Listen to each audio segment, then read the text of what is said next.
Property మా నాన్న పేరు మీద ఉంది, ఆయన చనిపోయారు, నా పేరు మీదకి ఎలా మార్చుకోవాలి? నేను కాలేజీలో చేరాను, తర్వాత ఇమీడియట్ గా డిస్కంటిన్యూ అయిపోయినాను.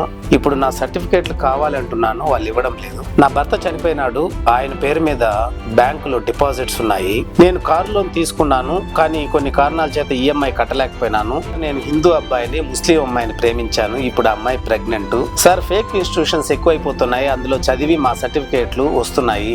ఫేక్ ఎడ్యుకేషనల్ ఇన్స్టిట్యూట్స్ అనే ఎలా తెలుసుకోవాలి, ఏం చేయాలి? భార్య వెళ్ళిపోయింది, ఏం చేయాలి? సార్, కన్స్యూమర్ ప్రొటెక్షన్ అంటే ఏమిటి? పోలీసులకు ఉండే రైట్స్ గురించి చెప్పండి.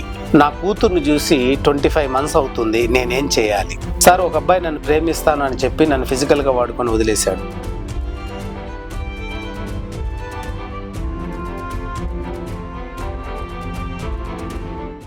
నమస్కారం అండి, నా పేరు తులసిరాము, అడ్వకేట్ అండ్ ఆర్బిట్రేటర్, హైకోర్టు. ఇది భారతీయ ఛానల్ ద్వారా 5th ఎపిసోడ్.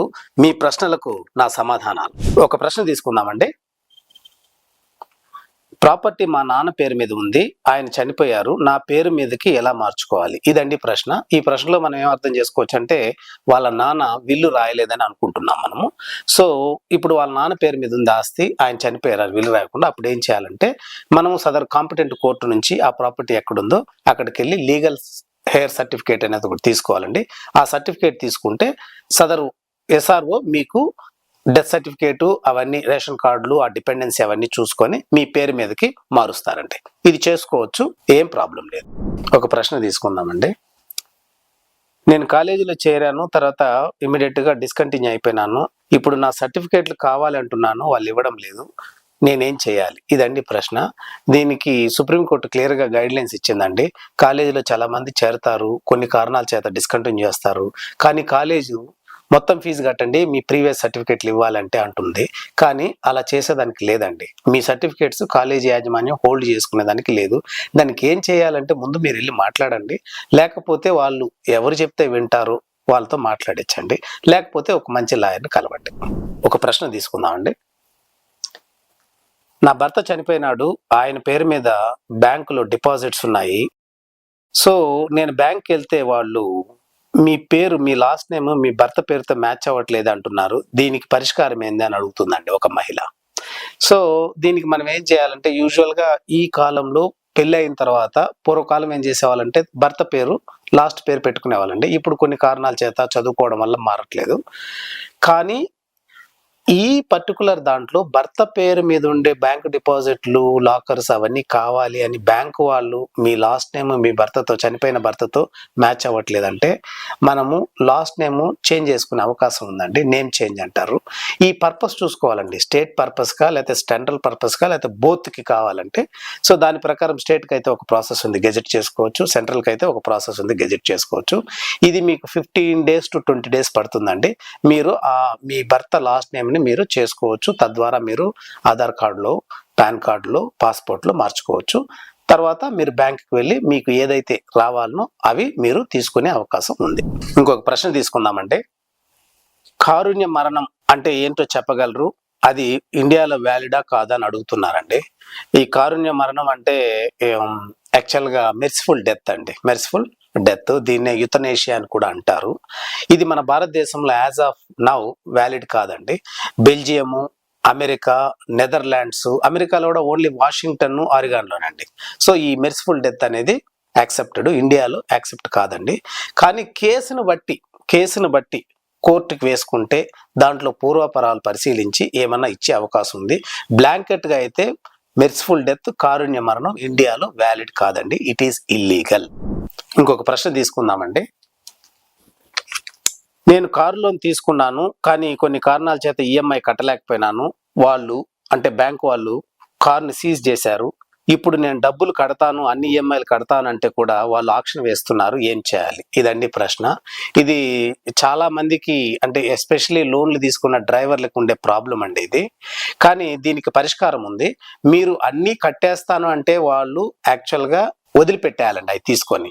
అట్లా కాకుండా మీరు వాళ్ళు ఆక్షన్ వేసేస్తున్నారు, తద్వారా మీరు నష్టపోతున్నారంటే మీరు ఒక లాయర్ని కలవండి, ఒక లీగల్ నోటీస్ ఇప్పిస్తే అది ఆగుతుంది. లేకపోతే మీరు సదరు సివిల్ కోర్టులో దావా వేసుకొని ఇంజంక్షన్ తెచ్చుకొని ఆ ఆక్షన్ని ఆపేయించండి. ఇంకొక ప్రశ్న తీసుకుందామండి.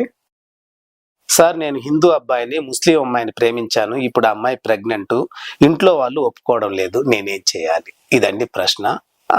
యాక్చువల్గా మీరే చెప్తున్నారు అమ్మాయి ప్రెగ్నెంట్ అని, మీ ఇంట్లో వాళ్ళ ఇంట్లో మాట్లాడి ఒప్పించి పెళ్లి చేసుకోవడం అనేది ఒక మంచి పద్ధతి అండి. ఇది కూడా కుదరకపోతే మీకు స్పెషల్ మ్యారేజ్ యాక్ట్ 1954 ఉందండి. దాని ప్రకారం హిందూ ముస్లిం కానీ, ముస్లిం అబ్బాయి హిందూ అమ్మాయిని కానీ పెళ్లి చేసుకునే అవకాశం ఉంది. మీరు గాన అబౌవ్ అమ్మాయి 18, మీరు అబౌవ్ 21 అయితే మీరుండే సదరు పోలీస్ స్టేషన్లోకి వెళ్ళి కూడా మీరు ప్రొటెక్షన్ చేసుకొని, ఇప్పుడు పోలీసు వాళ్ళే పెళ్లి కూడా చేస్తున్నారండి స్టేషన్లో, మీరు ఆ విధంగా ఉపశమనాన్ని తీసుకోవచ్చు. ఇంకొక ప్రశ్న తీసుకుందామండి. సార్ ఫేక్ ఇన్స్టిట్యూషన్స్ ఎక్కువైపోతున్నాయి, అందులో చదివి మా సర్టిఫికేట్లు వస్తున్నాయి, తర్వాత ఆ సర్టిఫికేట్లు ఫేక్ అని తెలిసి మేము బాధపడుతున్నాము, మాకుండే ఉపశమనం ఏంది అనేది క్వశ్చన్ అడుగుతున్నారండి. ఇది ఇప్పుడు కాదండి, చాలా కాలంగా ఇలా జరుగుతుంది. అసలు ఫేక్ ఇన్స్టిట్యూట్స్ గవర్నమెంటే వాటిల్ని తీసేయాలి కదా అనేది ఒక ప్రశ్న కూడా అడుగుతారు. Due to various reasons fake institutions వస్తున్నాయి, అక్కడ సెంటర్ ఉంది, ఇది సబ్ సెంటర్ అని చెప్పి, ఇది స్టడీ సెంటర్ అని చెప్పి సర్టిఫికేట్స్ ఇస్తున్నారు. దీనికి ఒకే ఒక సమాధానం ఏంటంటే, మీకు ఆ ఇన్స్టిట్యూట్ ఫేక్ అని తెలిస్తే మీరు యూజీసీ కానీ, లేకపోతే ఏఐసిటి కానీ, లేకపోతే డిఈబి డిస్టెన్స్ ఎడ్యుకేషన్ బోర్డుకి కానీ కాంపిటెంట్ అథారిటీకి కంప్లైంట్ ఇవ్వడమే. కాంపిటెంట్ అథారిటీ కంప్లైంట్ ఇవ్వడం ఒకటి, లేకపోతే మీరు చేరేటప్పుడు మీరు ఏ యూనివర్సిటీకి అఫిలియేషన్ అని అడగడమే. ఆ అఫిలియేషన్ ఉంటే అది యాక్టివ్లో ఫోర్స్లో ఉందా లేదా, ఎక్స్పైర్ అయిపోయిందా లేదా చూడడమే. మనం చూసే చేరాలండి. ఎందుకంటే ఒక 3 years 5 years చదివిన తర్వాత ఆ 5 years 3 years వేస్ట్ అయిపోతే ఆ బాధ అనేది వర్ణనాతీతం అండి. చాలా తప్పు వాళ్ళు చేస్తూ ఉండేది. మీరు అవేర్గా ఉండి మీరు తెలుసుకొని జాయిన్ అవ్వడం అనేది ఒక ఉత్తమ లక్షణం. మీకు తెలియకపోతే మీ పేరెంట్స్, లేకపోతే ఇంకొద్దిగా ఎవరైనా ఎక్స్టెండెడ్ ఫ్యామిలీస్ వాళ్ళని అడిగి తెలుసుకోండి. ఒక ప్రశ్న తీసుకుందామండి. ఫేక్ ఎడ్యుకేషనల్ ఇన్స్టిట్యూట్స్ అనే ఎలా తెలుసుకోవాలి, ఏం చేయాలి? ఇది మంచి ప్రశ్న అండి. ఫేక్ ఎడ్యుకేషనల్ ఇన్స్టిట్యూట్స్ని ఏం చేయాలి, ఎలా తెలుసుకోవాలంటే, మీరు ఆ యూనివర్సిటీకి వెళ్ళినప్పుడు ఇది ఈ యూనివర్సిటీ దేనికి అఫిలియేటెడ్, ఈ కాలేజ్ దేనికి అఫిలియేటెడ్ అడగండి, వాళ్ళు చెప్తారు. ఒకవేళ దీనికి అఫిలియేటెడ్ అంటే అది ఫోర్స్లో ఉందా అంటే, ఎక్స్పైర్ కాకుండా యాక్టివ్లోనే ఉందా లేదా తెలుసుకోండి, ఉంటేనే జాయిన్ అవ్వండి. లేదు అంటే అది ఫేక్ ఇన్స్టిట్యూట్ అండి, దాని మీద మీరు కాంపిటెంట్ అథారిటీ యూజీసీకి కానీ, ఏఐసిటికి కానీ, లేకపోతే డిస్టెన్స్ ఎడ్యుకేషన్ బోర్డుకి కానీ మీరు కంప్లైంట్ ఇవ్వచ్చు. మరొక ప్రశ్న తీసుకుందామండి. సార్ భార్య వెళ్ళిపోయింది, ఏం చేయాలి? ఇది ఈ మధ్య ఫ్రీక్వెంట్గా ఎక్కువ వస్తున్న ప్రశ్న అండి. భార్య వెళ్ళిపోయింది ఏం చేయాలంటే, ఆమె వెళ్ళిపోయేదానికి ఏదో ఒక కారణం ఉంటుంది. ఆ కారణం తెలుసుకొని ఆ కారణం తీసే ప్రయత్నం చూడండి. ఆ కారణం తీసినా ఆమె రాకపోతే మీరు కోర్టుకు వెళ్ళే అవకాశం ఉంది. దీన్నే రెస్టిట్యూషన్ ఆఫ్ కాంజుగల్ రైట్స్ అంటారండి.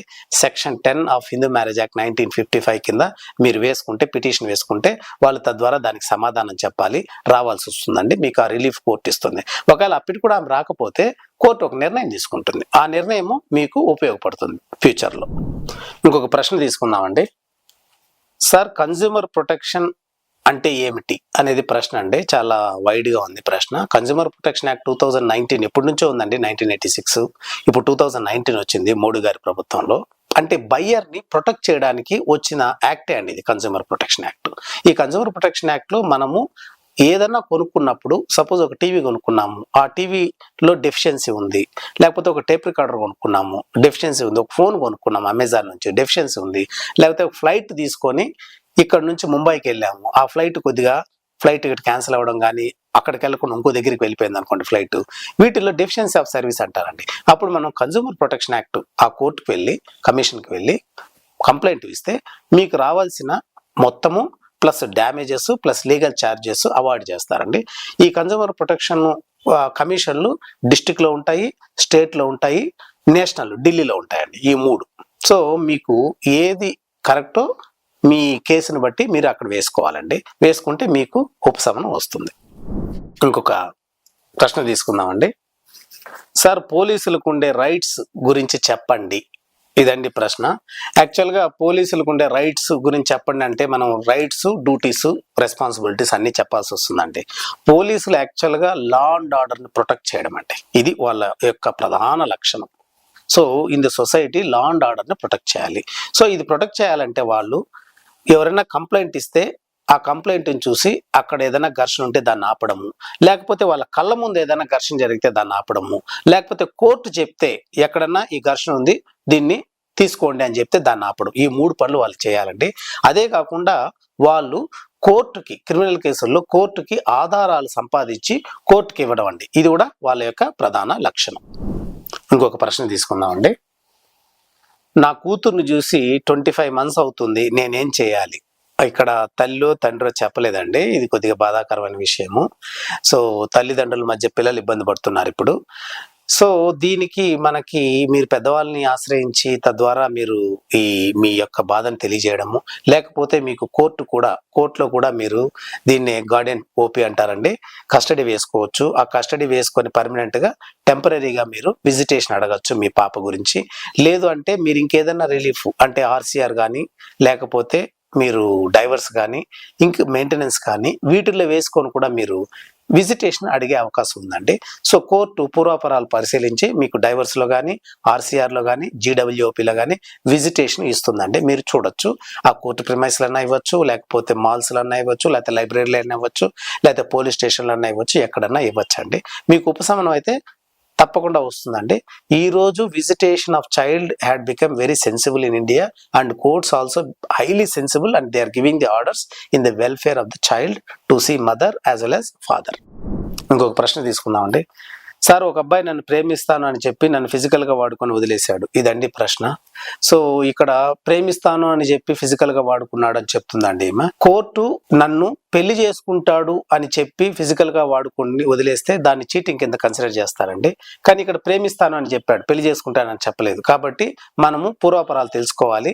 ఇటువంటి రిలేషన్ లో ఆడవాళ్ళకి నేనిచ్చే సలహా ఏంటంటే కొద్దిగా జాగ్రత్తగా ఉండండి. మీ ఆలోచనలో, మీ అండర్స్టాండింగ్ లో జాగ్రత్తగా ఉండండి. అన్ని ప్రశ్నలు అయిపోయినాయండి. మీకు ఇంకా ప్రశ్నలు ఉంటే ఆ చాట్ బాక్స్ లో వేయండి. ఆ ప్రశ్నలు నన్ను తాళపత్ర గంధర్వాలకు చేరుకుంటాయి. 6th ఎపిసోడ్ ద్వారా మళ్ళీ మీ ముందుకు వచ్చి మీ ప్రశ్నలకి సమాధానం ఇస్తాను.